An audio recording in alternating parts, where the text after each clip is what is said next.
Eloise moved into her brand new built flat in December of 2007. It was a very exciting time for her. She was absolutely thrilled to be a new homeowner. Christmas came and went.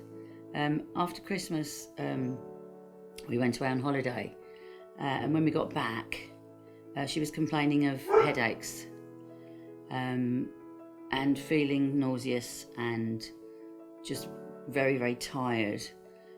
She'd been to the opticians to have her eyes tested, and we advised her very quickly to go back. We said, go back, that your glasses obviously aren't right. I think, did she go back to the opticians? I can't remember. Yeah, she did go back. She did go back to the opticians, and they said there was nothing wrong with the prescription. But to be honest, we just thought she was working too hard. She was very busy with her work. She was very busy teaching and dancing in the evenings, and she was doing an open university degree. So we just thought she was tired because of that.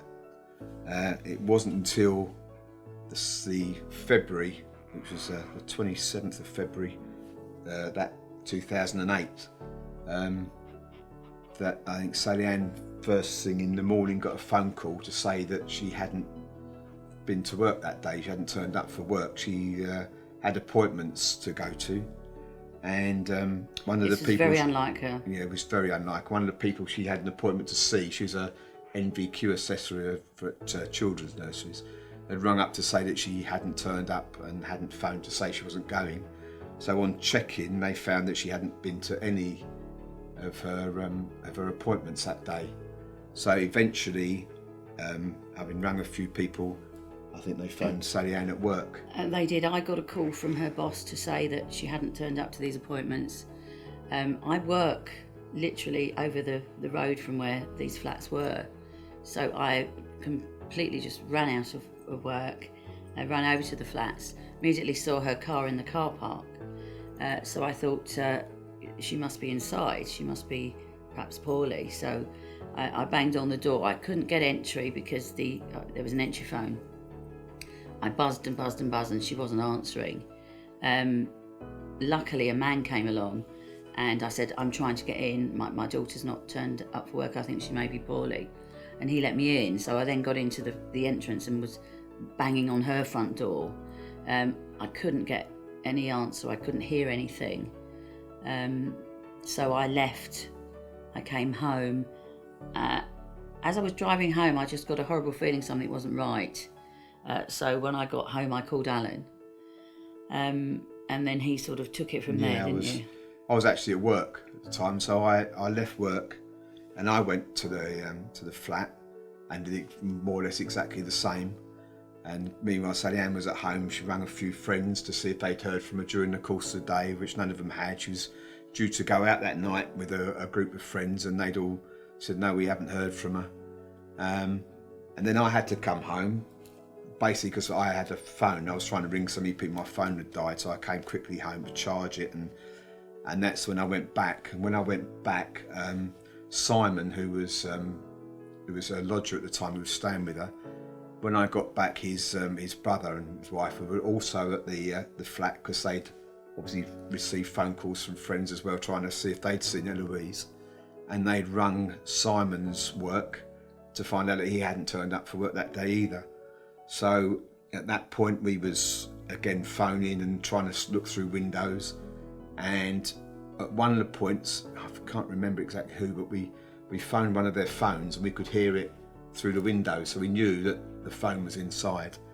And that was at the point I phoned Eloise's best friend, actually, whose husband is a police officer, and he said, you should just ring the police, which we did. I'd been speaking to Alan, and I was very concerned at this point because I awful things were rushing through my head, and I just said to him, get the police, get the door broken down. Yeah, because someone is in there. They've got to be in there. So the police came, and I can remember thinking at the time, stupidly, I think they said to me, we can break the door down. And even at that point, I can remember thinking, she's going to kill me if she break the door down and there's nothing wrong. But he said, if you think it's urgent enough to call the police, I suggest we just break the door down, which is what they did. They forced the door open. Immediately they opened it, they knew they was inside because it was locked from inside with a chain. So they knew that Eloise was there. And then at that point I was taken away by the police because it turns out, I didn't find out till later, her body was in the hallway just inside the door. They think she was maybe trying to get to the door to get out. And Simon was sitting on the sofa. Eloise was pronounced dead at the scene. They say Simon was, at that time, Eloise's lodger was unconscious on the, sitting on the sofa in the lounge, and they took him immediately to hospital. They quickly, I think, knew that. I got the impression the police knew almost immediately what the problem was, because the fire brigade came straight away. They had the gas board came and switched off all the supply, and they evacuated everyone. They evacuated all the flats because they were full up. The fire brigade had to make sure that everybody in every flat was safe. So if they knocked on the doors of all the properties there, which I think was 100 and something properties, and if people didn't answer, they literally smashed the doors down, because they said they don't know if there's not somebody else in another property who had been affected. And at that point, obviously Eloise was pronounced dead, as I said. The police came to tell Sally Ann what had happened, and I stayed behind for a while, but there was really no point. There's nothing we could do. They wouldn't let you anywhere near, would they? So that was it. It wasn't until I think the next day, or I think, that we actually got the full extent. Obviously, we knew it was carbon monoxide poisoning quite quickly, but the health and safety started their investigation very quickly, along with the police, and it turned out that the flues in the ceiling from the boiler to the outside wall had become detached. So the fumes from the boiler, the carbon monoxide that the boiler produced, was going directly. Well, they were filling the ceiling void into the property through the ceiling void. Dropped through to the ceiling, through to the flat. And that was basically it. Till that point, we really never even knew anything about carbon monoxide. There was no alarms in the property.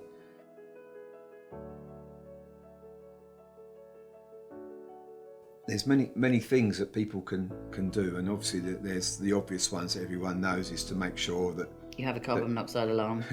I was going to say, make sure you have your appliances checked and serviced on a regular basis. And it's not just boilers; it's things like open fires, anything that can produce this gas, you know. But even apart from that, because it's a strange thing that most people assume, and as most people said to us at the time, did she live in an old rented property? With an old boiler? Did they have an old boiler? Was it unsafe? Was it in disrepair?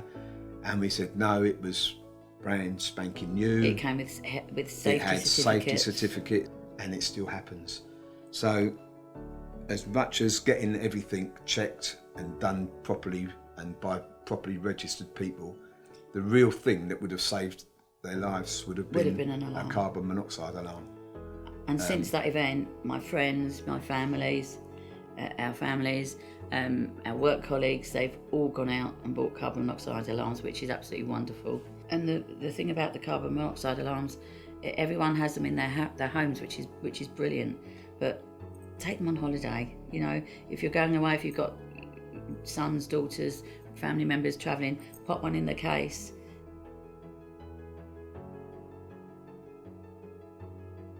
To get the message out there again. I mean, Eloise died 9 years ago next week, and I think every now and then people just need reminding, and Alan and I, as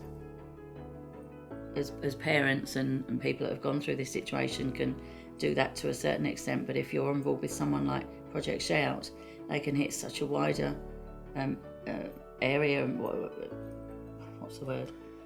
Yeah, a larger audience of people. Yeah, I mean, we came across, obviously since this, we've been to a few events, we've, you know, immediately afterwards you start researching online about different things, carbon monoxide, and you find out more about it just for your own sort of information. You come across certain people that have had tragic stories, and you realise just how many people out there have got some really tragic stories, and I think it's just looking at those people and what they've done, and we just wanted to get involved as well. And I know that Project Shout came up on social media, and a lot of the people that we'd come across had become involved, so it was a good thing to get It's a natural involved with. choice, I think. Yeah.